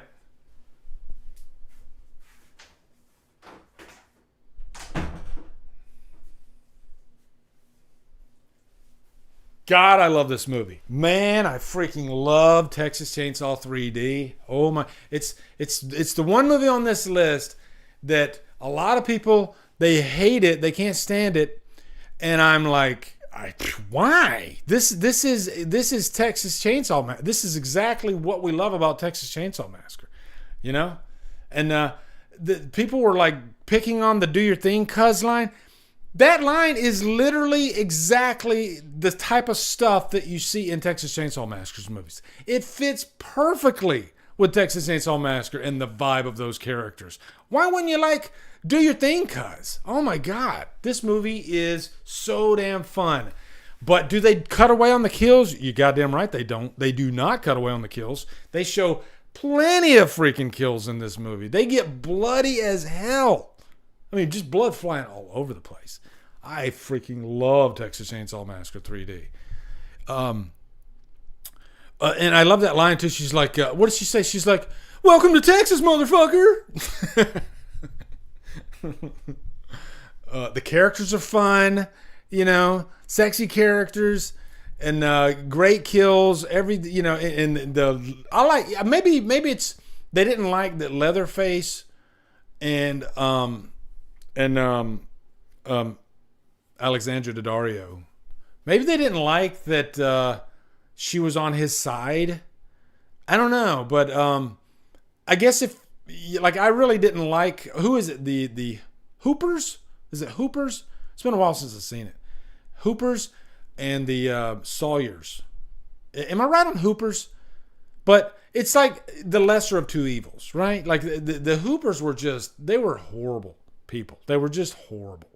And so it's one of those type situations. Okay, I don't really like Leatherface, but in this case, I'm going to go ahead and root for him. Okay, because at least he has principles. All right? Yeah. Hewitt.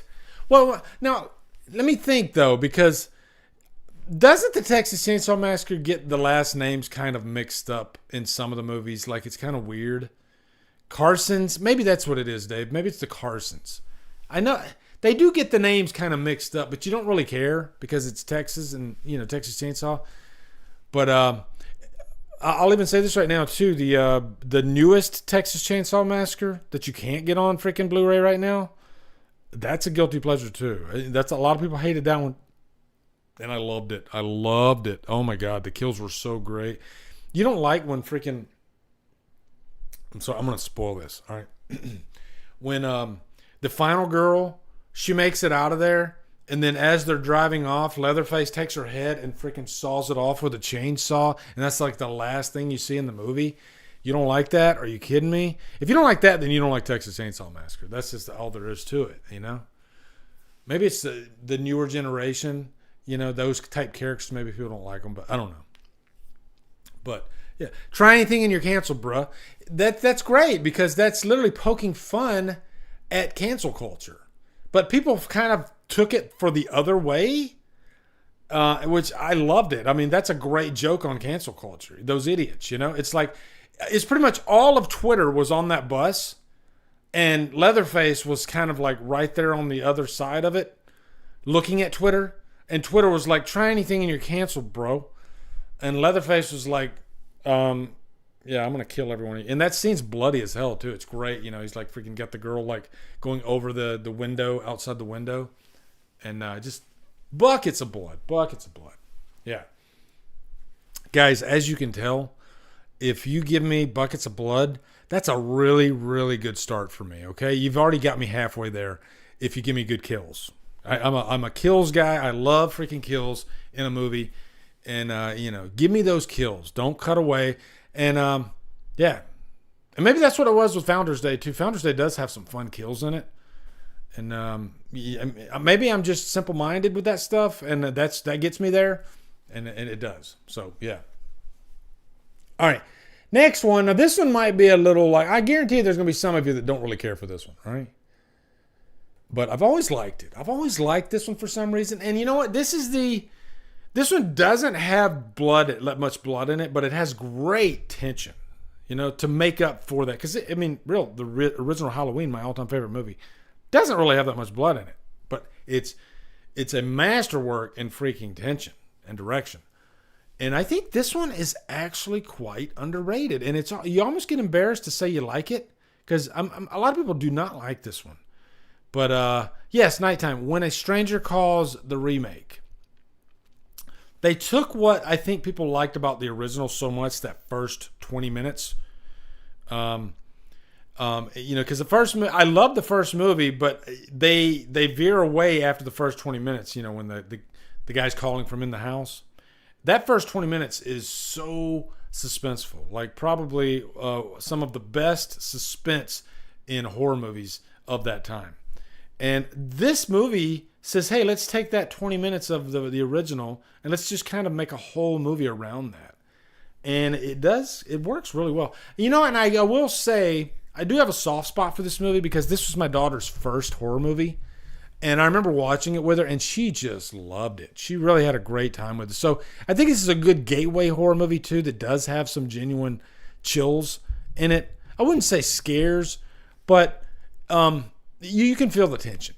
All right. And but I know a lot of people don't like this movie. Okay. And maybe this is that one movie that I'm going to lose half of you. But I mean, I probably lost half of you way back in the countdown anyway. I'm thinking of it. But yeah, this one's fun. The house in the movie was unparalleled for horror. Alec, thank you very much. That house was a character on its own.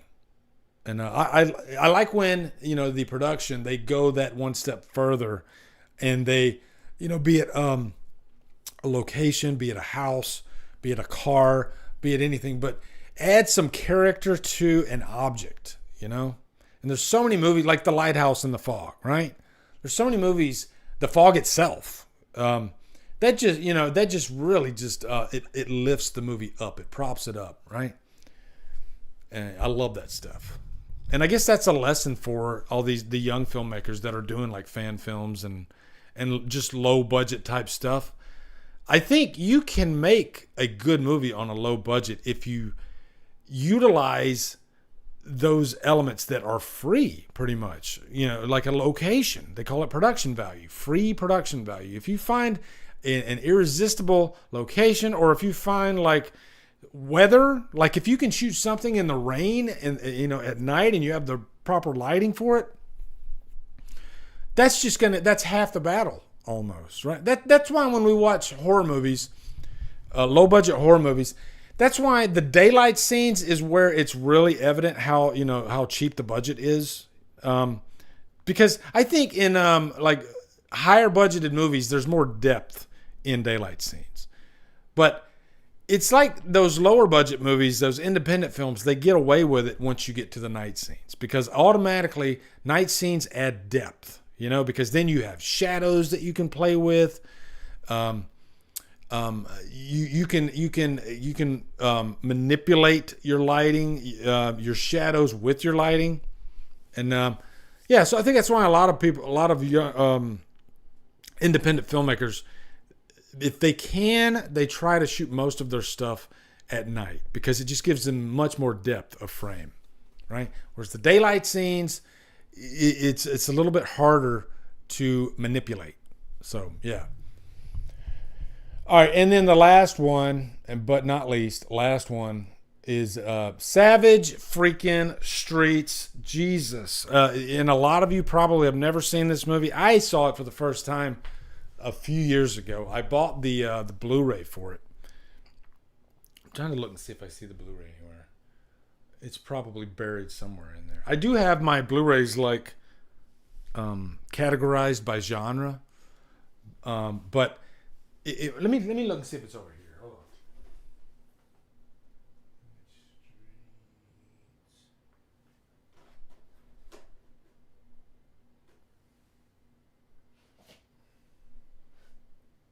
Yep, here it is.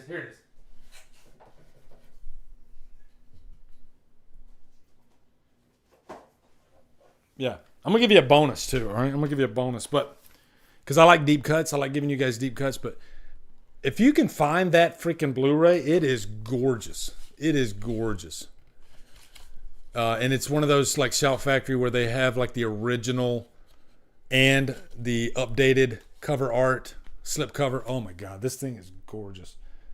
Code Red, I think it is, but it's a really fun revenge movie, you know. And this is like this gang of douchebags, and at the beginning of the movie, they're just taunting and catcalling Linda Blair and her friends. One of them being Linnea Quigley, and they get really violent with them, and it becomes a revenge story.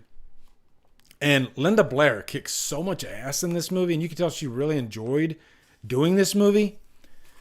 And it is I love this movie so much. But it's like a deep cut type movie that most people don't even like think of. You know, Linda Blair did a lot of B movies after she did Exorcist. You know, her career was pretty much in the gutter. But thank God it was, because she was doing a lot of movies that I loved. You know, Hell Night, like Dave Vanderhoff said, yeah. I mean, I would never take it. If I could go back in time and make Linda Blair like Jamie Lee Curtis and an A-list actress, I don't think I would let her. I love all those B movies that she did back in the day. You know, she didn't make the money that she wanted to make, but still, they're just really fun movies with really crazy characters. Like the gang in this movie. Man, talk about a bunch of douchebags and assholes. Wow. One bonus for you guys, and I'll put it over here. One bonus for you guys is Visiting Hours and Bad Dreams. Both movies are good deep cuts, but especially Visiting Hours. You're looking for a good hospital slasher? Oh boy. Get Visiting Hours. All right, that is a great freak. Check out my review for it. I reviewed it a few years ago. Matter of fact, if you want, just check out my playlist for deep cuts. I have a deep cuts playlist. Tons of movies in there that I bet a lot of you guys have never even seen. And I'd say most of them are worth your time. If I review a deep cut, I usually like it, okay? I usually don't waste my time reviewing really, unless there's something really fun to talk about. But then I end up liking it anyway. So, but yeah, good hospital slasher with Michael Ironside. And shout out to Jason Nike. He's the one that turned me on to this movie. It's really good. But Bad Dreams is pretty much like a Nightmare on Elm Street, like the Dream Warriors. And it even has the actress that was in Dream Warriors. You guys will tell me. I can't remember her name. But yeah, I'd say half my horror collection is deep cuts. I love deep cuts so much. They're just so damn fun. You know, I got a lot of Giallo in here. I love Giallo freaking movies. Here's one for you. This is definitely a oh my God. This is definitely a guilty pleasure. Oh my God, that freaking movie right there. Oh, I almost like if they told me you can keep this movie, but you got to get rid of every other movie in your collection. Oh my, I might have to do it. I don't know. This is just a gem of a movie. Pieces, Jesus. Oh wow. The scene where she screams "bastard." Oh, it's one of those like accidents that happens. You know, like in most movies, if an actor or an actress fumbles a take so bad that there's not even an option. Like, you have to do another take. I don't know, maybe they ran out of film, but she did the worst freaking take you could possibly imagine. And somehow they kept it in the movie.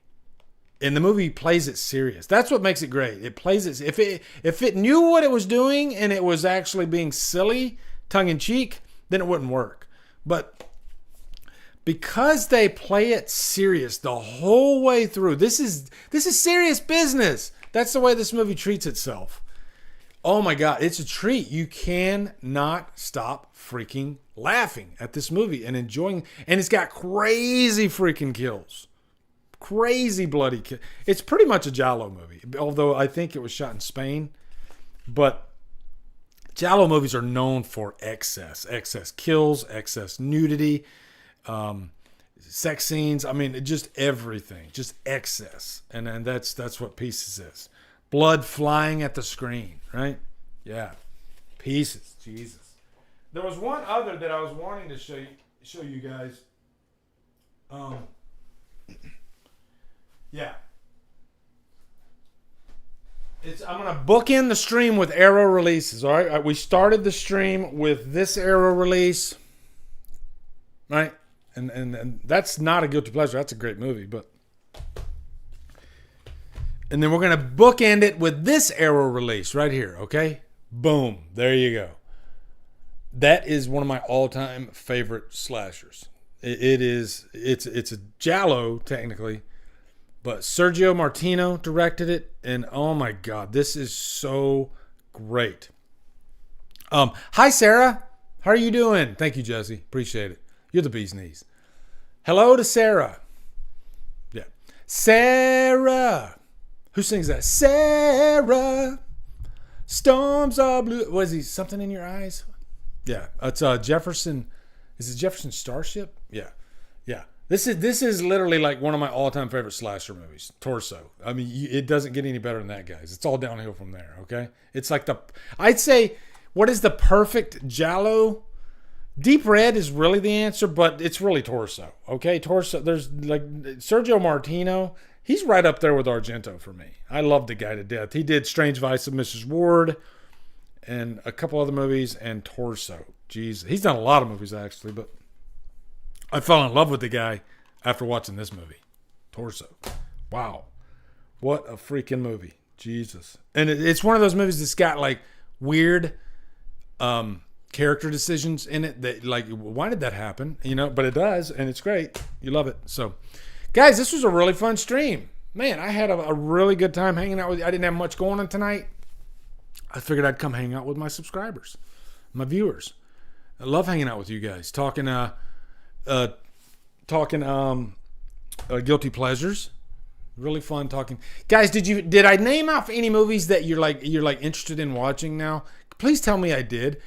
Tell me a movie that I mentioned that you hadn't seen yet, and because I talked it up, you thought, you know what? I think I want to go see that. Let me know right now. Come on, please.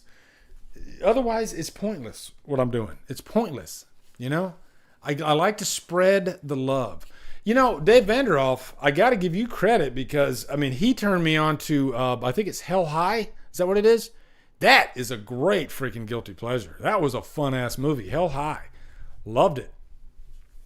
So, J.K. Ranson Reviews, Prom Night 2. Thank you. Savage, I would check. I don't know if Savage Streets is streaming anywhere. It might be. But check. It might be. It might be. Chester, what's up, man? Chester made it in. Prom Night 2 for Ashley. Oh, my God. Ashley hasn't seen Prom Night 2. Oh, my God. Oh, man.